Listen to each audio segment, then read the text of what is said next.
வணக்கம், இது Tamil dialogue 2.0. Soundarya PR exposed cheating scammer biggest scam of Bigg Boss season Tamil அப்படின்னு சொல்லிட்டு இந்த அளவுக்கு நியூஸ் சேனல்ஸ் எல்லாம் கவர் பண்ணுற லெவலுக்கு வந்தாச்சு. ஆக்சுவலி யூஸ்வலாக அந்த மாதிரி பிக் பாஸில் ஏதாவது ஒரு சம்பவம் டிபேட்டபிள் ஆகும், அதுதான் நிறைய விவாதிக்கப்படும். நியூஸ் சேனல் கூட எடுத்து அதை கவர் பண்ணுவாங்க. அது போன சீசனில் பார்த்தீங்கன்னா ஜோவிகா பேசின அந்த எஜுகேஷன் மேட்டர் அது வைரலாக பேசப்பட்டதில்ல, கண்டஸ்டன்ட் பேசுகிற விஷயங்கள். ஸோ அந்த மாதிரி. ஆனால் இந்த சீசனில் பார்த்தீங்கன்னா தீபக் ஒரு ப்ரமோஷன் ஆடில் அந்த ஒரு டைல்ஸ் கம்பெனியை பற்றி ஏதோ பாராட்டி பேசுகிறதுக்காக சும்மா சாதாரணமாக சொன்ன விஷயம் பார்த்தீங்கன்னா மற்றவங்கெல்லாம் பாதிக்கப்பட்டு அவங்கெல்லாம் ஹர்ட் ஆகிட்டு அவங்க கேஸ்லாம் வேற கொடுத்தாங்க. ஹோஸ்ட் மேலேயும் கேஸ் போட்டாங்க, இவர் நடத்துகிற நிகழ்ச்சி அப்படின்னு சொல்லிட்டு. அது ஒன்று. அதுக்கப்புறம் பார்த்தீங்கன்னா இந்த ஸ்டோரிலாம் சொன்னாங்கல்ல, வைல்டு கார்டு வந்த புதுசில் அப்போ சௌந்தர்யா அவங்க ஸ்டோரியை சொல்லும்போது நான் 17 லட்ச ரூபாய் ஏமாத்திருக்கிறாங்க, என்ன ஏமாந்துட்டேன் அப்படின்னு சொல்லியிருந்தாங்க. அது டிஜிட்டல் அரெஸ்ட் அப்படின்னு சொல்லிட்டு நடக்கிற ஒரு ஸ்கேம். ரொம்ப சில வருஷமாகவே அதை பேசிக்கிட்டே இருக்கிறாங்க, நிறைய சேனலில் அதை பேசியிருக்கிறாங்க. ஆனால் அது எப்படி அவங்களுக்கு தெரியாமல் போச்சுன்னு தெரில. இந்த மாதிரியான அவேர்னஸ் கொஞ்சம் கூட இல்லை. ஒரு செலிபிரிட்டி மோடில் இருக்கிறவங்களுக்கு தேவையில்லை, அது அடிப்படையில் இருக்கணும்ல. ஆனால் எப்படி இல்லாமல் போச்சுன்னு தெரில. ஸோ அதில் ஏதாவது ஒன்று சொல்லிட்டு வீடியோ காலில் வருவாங்க, போலீஸ் யூனிஃபார்மில் இருப்பாங்க, போலீஸ் ஸ்டேஷன் மாதிரி இருக்கும். ஸோ நீங்கள் காலை கட் பண்ணக்கூடாது அப்படின்னு சொல்லிட்டு உங்கள் பேரில் யாரோ பார்சல் அனுப்பியிருக்கிறாங்க, அது அனுப்பக்கூடாத பார்சல், ஸோ அதனால் உங்களை அரெஸ்ட் பண்ண போகிறோம், லோக்கலில் போலீஸ் கிளம்பியாச்சு வந்துட்டு இருக்கிறாங்க அப்படின்னு சொல்லிட்டு மிரட்டி மிரட்டி மிரட்டி இன்ஃபர்மேஷன்லாம் இவங்ககிட்டே இருந்து வாங்கி இவங்க என்ன பண்ணுறாங்கன்னு, அதுக்கப்புறம் இவ்வளோ பணம் இருக்கா அப்படின்னு சொல்லிட்டு பணம் கொஞ்சம் கொஞ்சமாக கறப்பாங்க. இவங்களே அனுப்பி விடுவாங்க அவங்களுக்கு, வேற வழி இல்லாமல் இந்த கேஸ்லேருந்து வெளியே அனுப்பிச்சிருங்க அப்படின்னு சொல்லிட்டு பயத்தில் படபடப்பில். அப்படி 17 லட்சம் ரூபாய் இங்கே இந்த சீசனுக்குள்ளே வர்றதுக்கு முன்னாடி தான் அவங்க ஏமாந்துருக்கிறாங்க. அந்த ஸ்டோரி அவங்க சொல்கிறாங்க, எங்கள் அப்பா அம்மாக்கே தெரியாது, ஃபேமிலிக்கே தெரியாது அப்படின்லாம் சொல்கிறாங்க. அதுவே அப்போ பேசப்பட்டது. அதுக்கப்புறமா எஃப்ஐஆர் ஏன் கொடுக்கல அப்படின்னும் போது அந்த எஃப்ஐஆர் காப்பியும் எடுத்து போட்டிருந்தாங்க, அதெல்லாம் நம்ம பார்த்தோம். ஸோ ஸ்கேமால் பாதிக்கப்படுற அளவுக்கு ரொம்ப ஐக்யூ லெவல்னு சொல்கிறதா இல்லை பொது அறிவுன்னு சொல்கிறதான்னு தெரில எனக்கு. இல்லை பொது அறிவுனே வச்சுப்போமே. பொது அறிவு அவ்வளோ கம்மியாக இருக்கிற ஒரு கண்டஸ்டன்ட் இங்கே உள்ளவும் பார்த்தோம். அவங்க எனக்கு மூளை யோசிக்க வராது, வேலை செய்யாது அப்படின்லாம் சொன்னவங்க தான் அவங்களே அவங்கள தற்கூரி அப்படின்லாம் சொல்லிட்டு இருக்கிறாங்க நிறைய முறை. ஸோ அதெல்லாம் பார்த்துருக்குறோம். அவங்க ஏமாந்துட்டாங்க. சரி கொஞ்சமாவது ஒரு பரிதாபம் வரும் அப்படின்னு சொல்லிட்டு பார்த்தா கடைசியில் இவங்க பிஆர்ன்னு சொல்லிட்டு செட் பண்ணிட்டு வந்தாங்கல்ல, அதை பார்த்துக்கிற பொறுப்பை முன்னாள் நண்பர் இப்போ காதலர் அந்த சீசன்லேயே ப்ரப்போஸ்லாம் அவர் பண்ணாங்கல்ல, இவங்க ப்ரப்போஸ் பண்ண அவர் புதுசாக அதை பார்க்க அது வேற ஒரு கூத்துன்னு வச்சிங்களேன், அது எதுவுமே நம்புற மாதிரி இல்லை. ஸோ அதனால இப்போ காதலர் ஆயிட்டாரு. முன்னாடி போன சீசனில் இவர் உள்ளே இருக்கும்போது கண்டஸ்டண்ட்டாக இவங்க வீடியோ பைட்டில் பேசினாங்க, வீடியோ காலில் பேசினாங்க, அப்போ பார்த்தோம் நம்ம. இப்போ இவங்க கண்டஸ்டண்ட்டாக வந்திருக்கிறாங்க. அவர் ப்ரமோஷனை பார்க்குறாரு. அந்த ப்ரமோஷனில் போன சீசனில் அவருக்கு பச்சோந்தி அப்படின்னு பேர் கொடுத்துருந்தாங்க. பிரதீப் இருந்திருந்தா தெரிச்சு ஓட விட்டுருப்பார். இன்னும் இருக்கிற வரை ஓடினால் தான் இவர். அதில் டிடிஎஃப் வின்னர் அப்படின்னு சொல்லிட்டு ப்ளே பெருசாக இல்லை, அந்த கேமும் ஒரு டப்பா கேம்ஸாக வச்சாங்க. அப்போ அதில் பொசிஷன் பண்ணி தான் அனுப்புனாங்க டிடிஎஃப் அப்படின்னு சொல்லிட்டு. அதில் என்ன ஒரு பெரிய கேமர் மாதிரியும் நேராக இப்போ உள்ளே ஃப்ரீ டாஸ்கில் இங்கே ப்ரொஃபஸர் அப்படின்னு சொல்கிறோன்னா முத்துக்குமரனை சும்மா சொல்லலைங்க, திரும்ப திரும்ப சொன்னாலும் இதுங்கெல்லாம் கொஞ்சம் கூட கூச்சமே இல்லாமல் வெளியே உருட்டுறானுங்க இவனுங்க. நெகட்டிவ் பிஆர் வேற. இந்த சுனிதா சொன்னாங்கல்ல, சௌந்தர்யா ஒன்றுமே பண்ணாத சௌந்தர்யாவா super cute cute cute reaction அப்படின்னு சொல்லிட்டு ஊதுறது. மற்ற கண்டஸ்டன்ட் எல்லாம் போட்டு ஒன்றுமே கிடையாது, இவன் வெறும் பேச்சு, அவங்கெல்லாம் வெறும் பேச்சு, இவங்க ஒன்றுமே கிடையாது, இதெல்லாம் ஒரு இதுவா இப்படி ஃபுல்லாக மட்டம் தட்டுற வேலையை பார்க்குறது. ஏன்னா அந்த கண்டஸ்டன்ட் எதுவும் பெருசாக பண்ணல, பண்ணாததுனால என்ன பண்ணோம், மற்றவங்க யாரெல்லாம் பெருசாக பண்ணுறாங்களோ அவங்களாம் கீழே இறக்கணும். முத்துக்குமரன் கூட ஒரு இடத்துல சொல்லியிருப்பார்ல, போன மற்ற சீசன்ஸ்க்கும் இந்த சீசனுக்கும் என்ன வித்தியாசம் அப்படின்னு கேட்கும்போது, ஹோஸ்ட் கேட்கும்போது சொல்லியிருப்பார்ல, நிறைய விஷயம் சொல்லுவார். அதில் ஒன்று சொல்லுவார், மற்ற சீசன்லலாம் ஒருத்தன் அதிகமாக பேசினான்னா இவன் நிறைய பேசுகிறான்டா, அப்போ நம்ம இவனை தாண்டி பேசணும்டா அப்படின்னு நினைப்பாங்க சார். ஆனால் இந்த சீசனை பொறுத்தவரை இவன் ரொம்ப பேசுகிறான்டா, இவனை ஆஃப் ஆகிட்டோம்னா நம்ம எல்லாம் அமைதியாக இருக்கலாம்டா அப்படின்னு நினைக்கிறாங்க சார் அப்படின்னு சொல்லியிருப்பார்ல. கிட்டத்தட்ட அதை மேட்ச் பண்ணுற மாதிரி தானே வெளியே இவங்க. சௌந்தர்யா எதுவுமே பண்ண முடியல, மற்றவங்களும் கேம் ஆட முடியல, உழைப்பை போட முடியல, எதுவும் பண்ணல, எந்த திறமையும் இல்லை. அப்போ என்ன பண்ணுறது, மற்ற எல்லா திறமையும் மட்டம் படுத்தணும். இவங்க இதெல்லாம் ஒரு திறமையே இல்லை, இதெல்லாம் ஒரு இதுவா, இதெல்லாம் ஒரு இதுவா அப்படின்னு சொல்லிட்டு மூடணும். இந்த பக்கம் வா கியூட்டு ரியாக்ஷன் அப்படின்னு சொல்லிட்டு ஊதணும். இதை தானே பண்ணிட்டு இருந்தாங்க. இதை பண்ணுறது இல்லாமல் உள்ள ஒரு ஒரு கெஸ்ட்டாக போகிறாங்க. அந்த ஃப்ரீ டாஸ்கில் இவர் போகிறாரு. போயிட்டு வெறும் வாயை வச்சே வந்துட்டேன், வெறும் வாய் தான். எப்படி வருது, எங்கேருந்து வருது அவ்வளோ திமிரு நக்கல்லாம்? நீ என்ன பெரிய கேமரா, நீ என்ன கிழிச்சிருக்க நீ இதுக்கு முன்னாடி? இல்லைங்க, கோடிக்கணக்கான மக்கள் பார்க்குற ஒரு ஷோ, அவ்வளவு எவிடன்ஸ் இருக்குங்க. ஃப்ரீ டாஸ்க்கு முன்னாடி அவ்வளோ எவிடன்ஸ் இருக்குது விளையாடுறது. ஃபிசிக்கல் டாஸ்கா இருக்குது, மெமரி டாஸ்கா டாப்பு, ஸ்ட்ராட்டஜியா அதில், பேச்சு சுவாரஸ்யம்னா அதில், அப்படி சொல்லிட்டு ஆல்ரவுண்டராக இருக்கு. அப்படிப்பட்ட ஒரு கண்டஸ்டண்ட்டை போயிட்டு வெறும் வாய் அப்படின்னு சொல்ல முடியுதுன்னா நீ யார்? நீ எவ்வளோ தைரியம் இருக்கணும் அதெல்லாம் சொல்கிறதுக்கு? என்ன வேணா போய் சொல்லிடுவேன் வந்து, அப்படியே மறைஞ்சிருமா எல்லாம்? அவ்வளோ உத்தமடா நீ? உனக்கு ஒரு வார்த்தை ஒழுங்காக பேச தெரியுமா? ஒரு லைன் ஒழுங்காக பேசுவியா நீ? அப்படியே பார்த்துமே அந்த சீசனில் கோவம் வந்துச்சுன்னா அப்படியே ட்ரிகர் ஆகிட்டு உளருவேன்.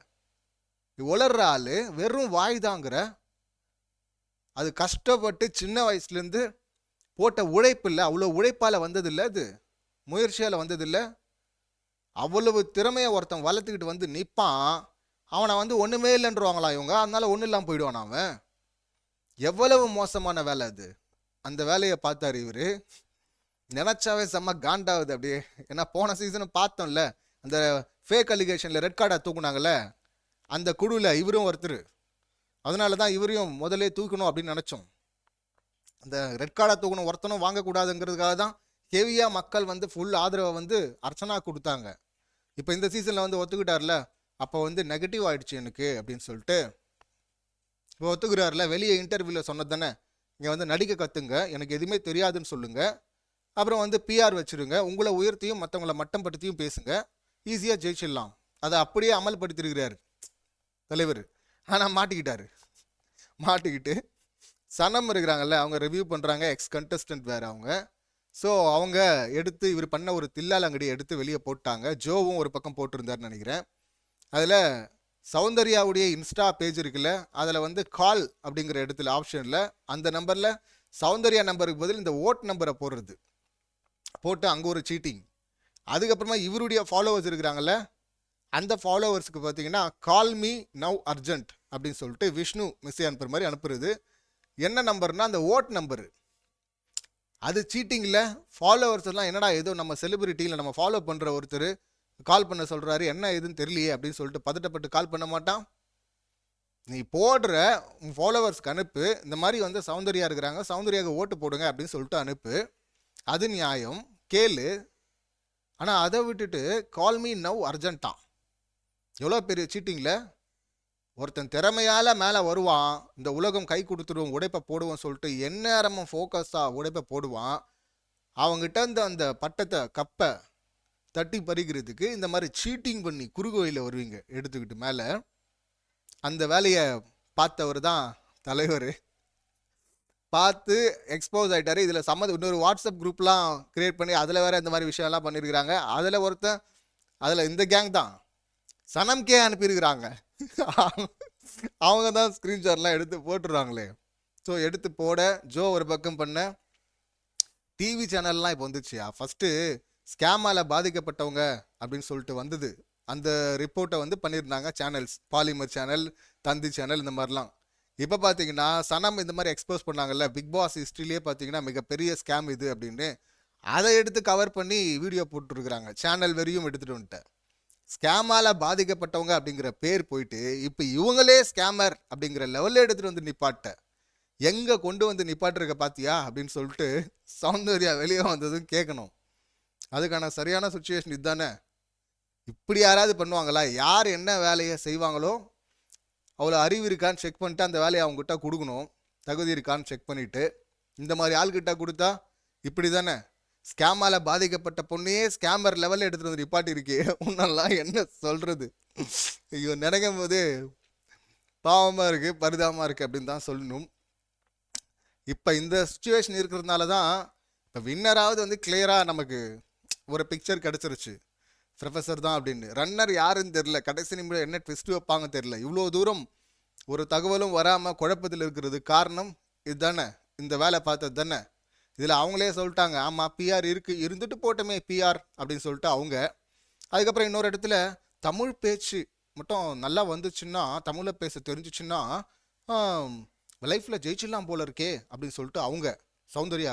அது இப்போ தான் அவங்களுக்கு தெரியுதான். அதாவது இவர் வெறும் வாய்தான்னார்ல, அதை இன்னொரு வருஷன்ல அவங்க சொல்கிறாங்க. அதுக்கு பவித்ரா அங்கேருந்தே அவங்க பதிலடி கொடுத்துருப்பாங்க. பவித்ராவும் முத்துக்குமரன் எதிர்க்கிற ஒரு கண்டஸ்டன்ட் தான். ஆனால் அந்த இடத்துல சொல்லியிருப்பாங்க, சுச்சுவேஷனை எப்படி ஹேண்டில் பண்ணுறதுன்னு தெரியணும், அந்த அறிவும் இருந்தா அந்த திறமையும் இருந்தா அப்படின்னு. இந்த தமிழ் பேசுகிற இது மட்டும் வச்சிருந்தாலே அப்படின்னு அவங்க சொல்லியிருப்பாங்க சௌந்தர்யா. வச்சிருந்தாலே அவன் காசு கொடுத்து வைக்கிறது, அங்கே கூட அவங்க கற்றுக்க மாட்டாங்க, காசு கொடுத்து வைக்கிறது இல்லை. இன்னொரு இடத்துல தமிழ் மொழியை கேவலப்படுத்துகிறாங்க. அங்கே டாப் 5ல வந்துருவியா அப்படின்னு சொல்லிட்டு அர்ணவ் கேட்குறாரு. இவங்க டாப் 5 நான் வின்னரே ஆயிடுவேன் அப்படின்னு சொல்ல அங்கே உன்னால் முடியும் அப்படின்னு சொல்லிட்டு சாங் பாடுறாங்க சாச்சனா. அதுக்கப்புறம் பார்த்தீங்கன்னா அச்சமில்லைன்னு பாட்டு பாடுறாங்க. அதுக்கு இவங்க அறம் செய்ய விரும்பு அப்படின்னு சொல்லிட்டு மேலே வரணும்னா, அது நடக்கணும்னா, டைட்டில் வாங்கணும்னா இதெல்லாம் தெரிஞ்சிருக்கணுமோ? சாரி, எனக்கு அதெல்லாம் தெரியாது. இன்னும் அவ்வளோ நக்கல். அங்கே நக்கல் எதை பண்ணிட்டு இருக்கிற, யாரை பண்ணிருக்கிற நீ? தெரியாதுன்னா வெக்கப்படு. அறம் இதெல்லாம் தெரியணுமோ? உனக்கு தெரியாது இருந்தால் அதெல்லாம் பண்ண மாட்டல்ல, பிஆர் வச்சுட்டு வர மாட்டல்ல, இல்லை எதுவுமே தெரியாதுன்னு நடிக்க மாட்டல்ல. வில்லா டு வில்லேஜ் அப்படிங்கிற ஃபுல் டாஸ்க் பேஸ்டு ஷோவில் கலந்துக்கிட்ட ஒரு கண்டஸ்டன்ட் இங்கே எனக்கு எதுவுமே வராது, எதுவுமே தெரியாது. அவ்வளோ திறமையோட ஒருத்தன் வந்தால் அவங்ககிட்ட தட்டி பறிக்கிறதுக்கு இந்த குறுக்கு வழி இல்லை. ரன்னருக்கே தகுதி இல்லை. முன்னெல்லாம் பார்த்தீங்கன்னா வின்னரில் சில விமர்சனங்கள் கூட வந்திருக்கு ஒரு சீசனில். ஆனால் ரன்னருக்கே தகுதி இல்லை அப்படிங்கிற விமர்சனம் ஸ்ட்ராங்காக இந்த சீசனில் தான். ஒரு வேளை இவங்க வந்தால், இன்னும் குழப்பத்தில் தான் இருக்காது, முடிவாகலை. ஒரு வேளை இவங்க வந்தாங்கன்னா அந்த விமர்சனங்கள் ஹெவியாக வரும். இதுதான் முதல் முறை அப்படின்னு நினைக்கிறேன் பிக் பாஸ் வரலாற்றில், தமிழ் பிக் பாஸ் வரலாற்றில். நடக்குதா இல்லையா, இல்லைன்னா அது கூட இல்லாமல் வடை போச்சு அப்படின்னு சொல்லிட்டு தூக்கி போடுறாங்களா அப்படின்னு சொல்லிட்டு வெயிட் பண்ணி பார்ப்போம். இந்த சம்பவங்களை நீங்கள் எப்படி பார்க்குறீங்க, உங்கள் கருத்து என்ன அப்படிங்கிறத கமெண்ட் பண்ணுங்கள். மீண்டும் அடுத்த வீடியோவில் சந்திக்கலாம். நன்றி, வணக்கம்.